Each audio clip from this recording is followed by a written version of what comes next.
ধারাবাহিকের আগামী পর্বতে আমরা দেখতে চলেছি বাড়ির বাগানে দাঁড়িয়ে সোহাগের দুই বোন ও দিদিমা সকলে মিলে কানামাছি ভোবো খেলছে।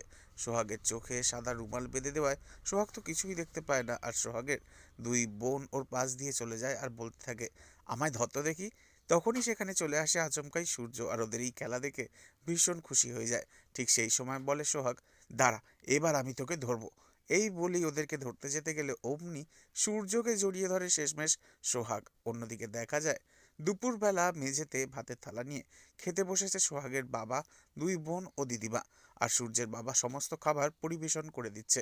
আর সেই সময় সেখানে সূর্যের মা হাজির হয়ে বলতে থাকে, বাহ, খুব সুন্দর কাঙাল ভোজন শুরু হয়ে গেছে, তাই না?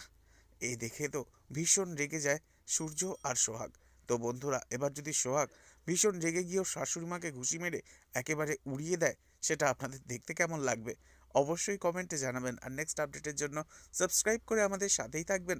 ধন্যবাদ।